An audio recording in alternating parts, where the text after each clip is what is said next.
Welcome to A Mindful Life. We're in part 2 of this Sticky in the Spirit series that we started last video, which was your superpower and how to find yourself. So we're doing this audio presentation again, and this is going to be a good one. Now, this video is going to be so deep that there is really no language to describe what I'm going to be talking about. And remember, this channel, A Mindful Life, is about spiritual technology, spiritual philosophical technology. At its core, it's how to live your truth. How to live your truth. So many people are in jobs and situations that they're not living their truth and they know it. Maybe that's you. Maybe you haven't taken that leap yet to live your truth. What's stopping you? We have just come through a huge situation where it was a so-called pandemic.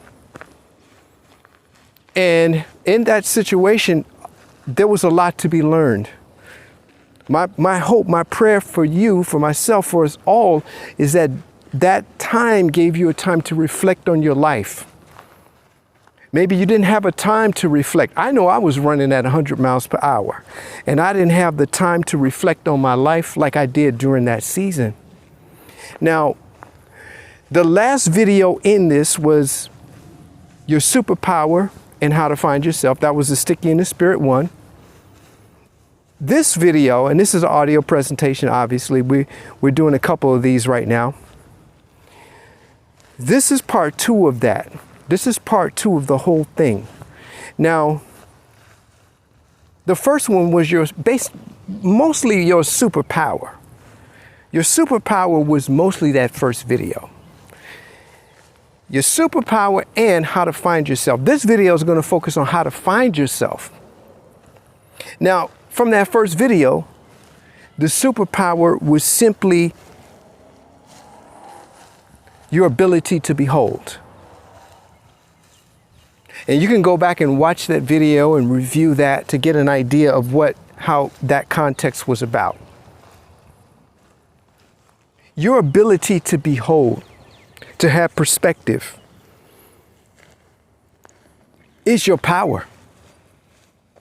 It's not your physical self. It's not how much money you have in the bank. It's not who you know. It's not what you know. It's your ability to behold. When you behold, and you can't have a choice but to behold, but when you are beholding, you are saying what is so. That is you saying what is so. And as I said in that previous video, you cannot help but behold. And your beholding is based on you having a belief. You cannot help but have a belief. You may think, okay, I don't have to believe in anything. I don't have to have a belief. But the truth is that, yes, you have to have a belief, even if your belief is that you don't have to have a belief. So we can't escape this. This is what makes you in the image of God, your ability to behold, which makes you little g. Now, let's move forward. There's this need that people have to find themselves. I have a friend, and this friend is telling me that they're still trying to find who they are. They're trying to find who they are. They're telling me they're trying to find who they are. Think about that for a minute. There is a person, there is a being that is telling me they are trying to find who they are. Now, let's make it a little bit more simple. A lot of times when people say, I'm trying to find who I am, means simply this, that they're trying to find out what they want to do. So what does that mean? Let's break that down. So that means that people are identifying themselves with what they do, are they not? So who are you?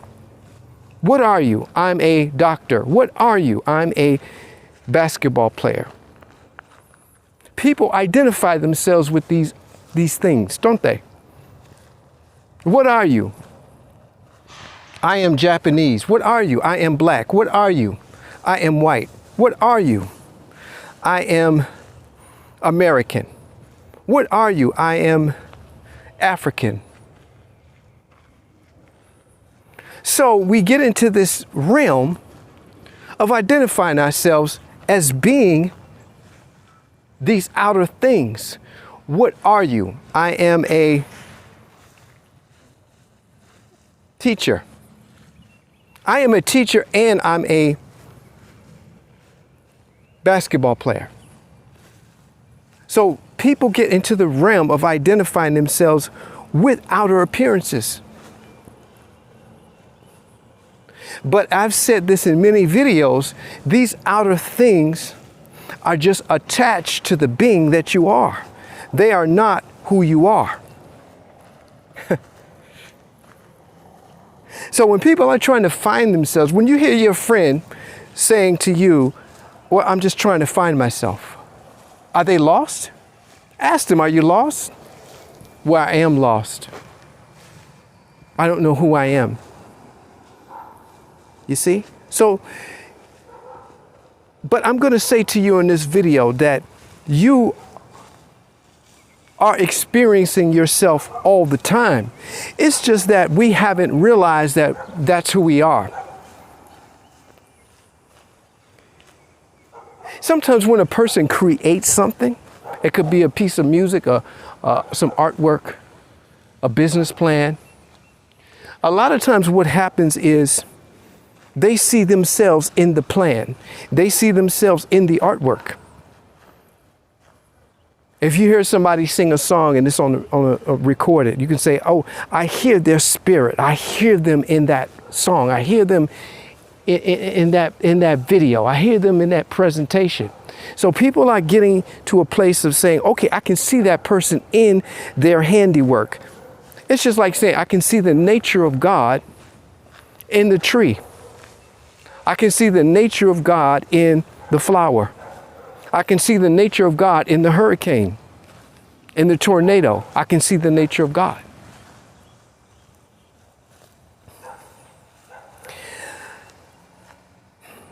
To find yourself is to recognize yourself. And let me say this, there's nothing to find. You can't be looking for something and it's coming from the thing that you're looking for. So I can't tell you I'm lost. I can't tell you really I'm trying to find myself. What I'm trying to say to you, apart from the superficiality of having a title, a position, a thing, these things we identify ourselves with, a name that was assigned to you when you logged into this. I'm trying to experience who I really am. Not the name, not the birth date, not the title, not the position, but who I really am. That's what I want to experience. Have you ever seen a waterfall in person, a majestic waterfall? How did it make you feel? Have you ever seen a eagle or like a bird of prey in the sky, wings open, just soaring? How did that make you feel? How did it make you feel when you saw one of your heroes do something? It could be an artist. It could be an athlete.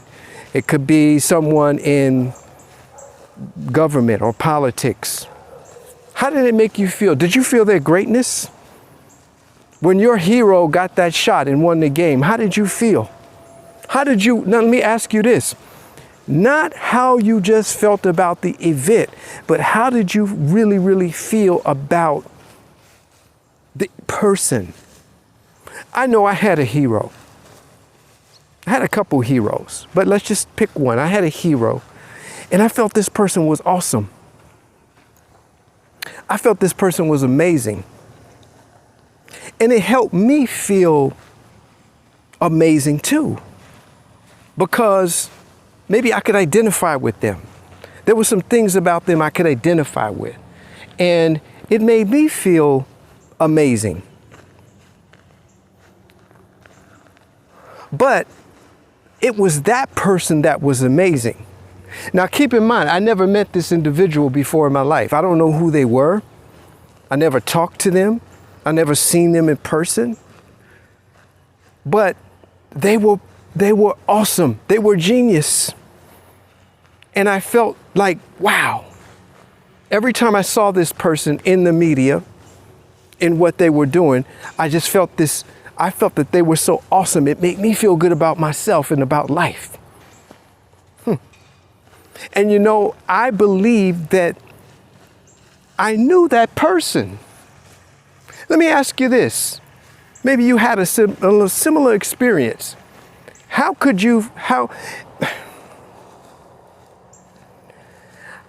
I feel that way about someone I never met? Because I saw what they did? Yeah, what they did was cool, and I like what they did, but about the person, I felt a certain way. Think about that for a minute. How could I feel that way about someone as if I knew them that I never met before? And they were awesome, they were great, they inspired me.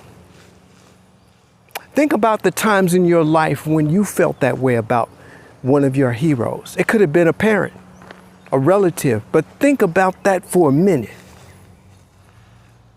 How did that make you feel? How did it make you feel?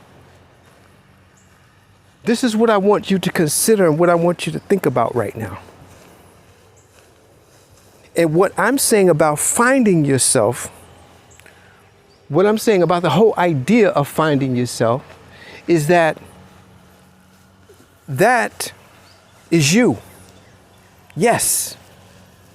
It took me years to discover this. It took me years to uncover this and understand this. It took me years to figure it out. That I wasn't feeling that person, I was feeling myself.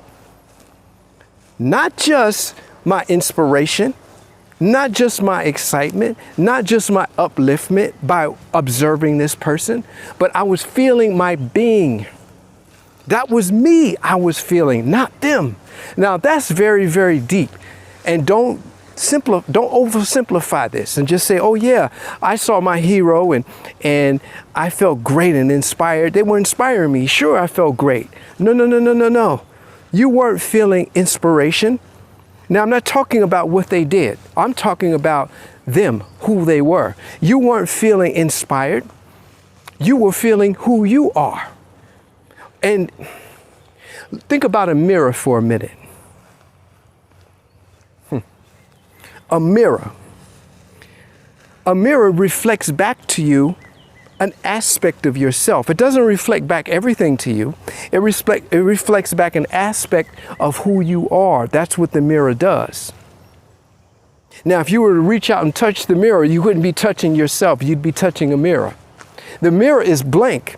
It's going to reflect back something different to every individual, is it not? And I'm giving you a metaphor to understand this because this is not easy to explain. It sounds like it's easy on the surface. Oh yeah, blah, blah, blah. But when you really think about experiencing your being, not your feeling, not something that comes from your listen, you can experience what you smell like. You can experience what you look like, what you taste like, what you sound like, what you feel like. You can experience all that 5 sense stuff.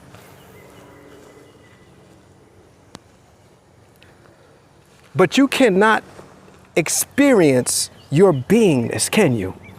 With the 5 senses. Can you?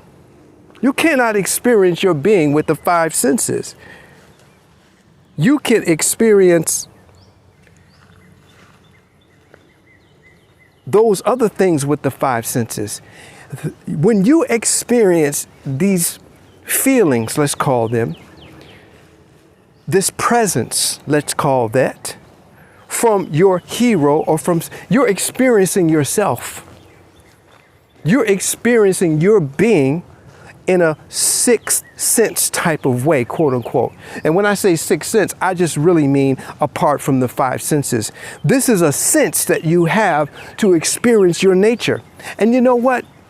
It changed my thinking, because once I got this, once I got it, and I realized, wait a minute, I was experiencing myself, because as time went, I didn't experience that same individual the way I used to.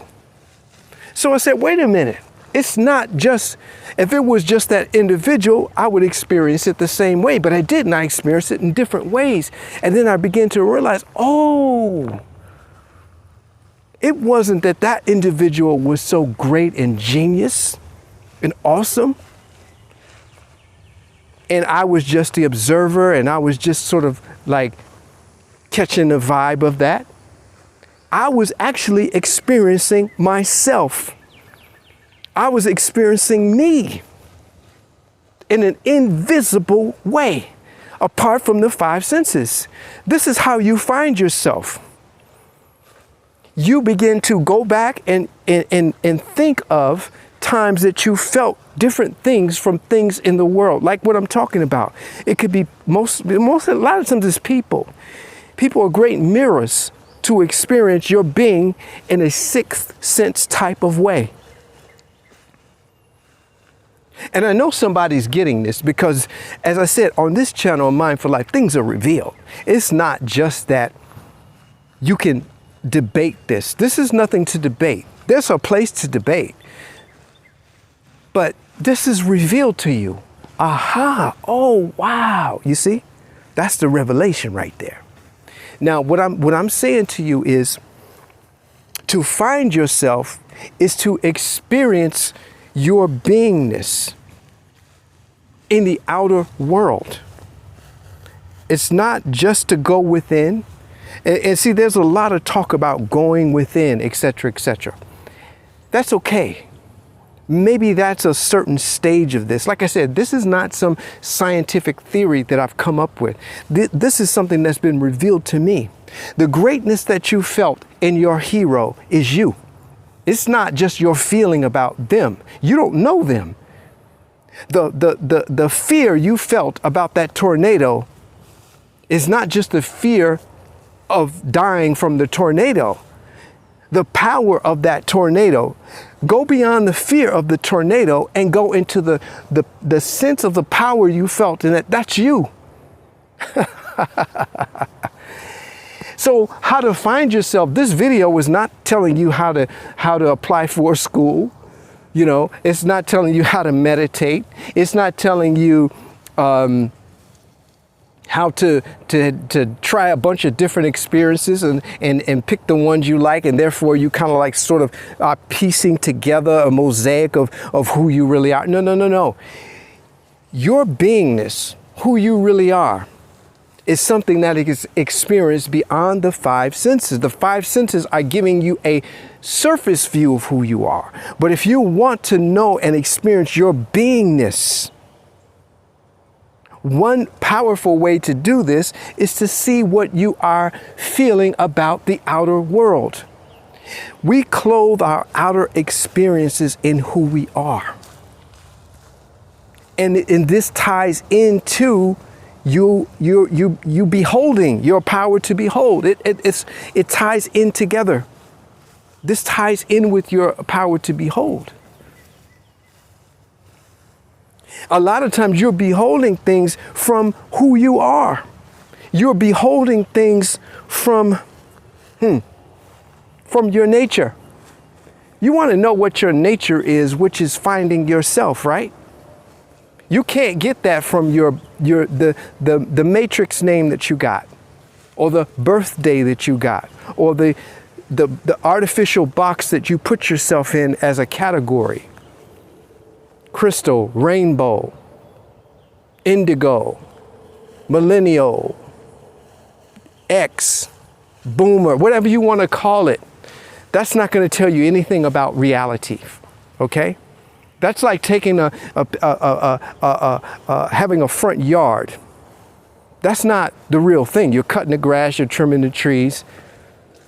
That's a very manicured, artificial piece of reality. That's not the way it really grows. That's not what it really is like.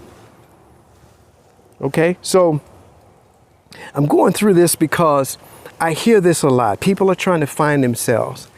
And, you know, my thing was I went through phases where I felt like I needed to strive to reach my greatness and to be great. I am already great, but I didn't know this. My greatness was reflected back to me from things in the outer world. For example, AKA, like I said, a hero. Some people call them idols. My idol was so-and-so. And it's not the work that the idol did necessarily, but it's how you felt about the idol. That was you were experiencing. And it is tied to your emotions, but it's a deeper thing than emotions. So this is how you find yourself. This is how you get to a place of feeling who you are. And what you will discover, and what I'm discovering, is that I'm much larger than any of those boxes or categories that I mentioned earlier. You cannot really contain nature. You cannot really contain what has been created by God. You can't really contain that. You can artificially contain it in your mental categories. And see, this is how this society has evolved to being very reductionistic, reducing ourselves to categories, like I mentioned earlier. But the truth is so huge that it creates a lot of fear, right? Doesn't it, in people?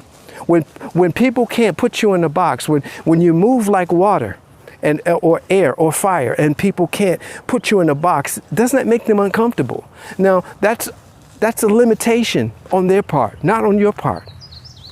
So how to find yourself? How to find yourself is to begin to feel yourself in how you experience the outer world in the ways in which we're talking about. So go back and listen to this video again, because this is deep. This is really, really deep. You're going to find things you like in a career. You're going to find things you like in a material object, but you're not going to find yourself in those things. You're going to experience yourself clothed on the outer world. And that's a subtle distinction, but it makes all the difference. So go back and listen to this video, because like I said, this was not an easy video for me to get out, because this is a deeper subject here. This subject is really beyond language when I'm communicating to you.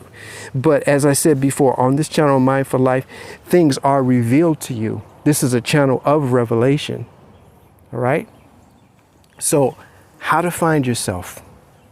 You are already what you are. You are already.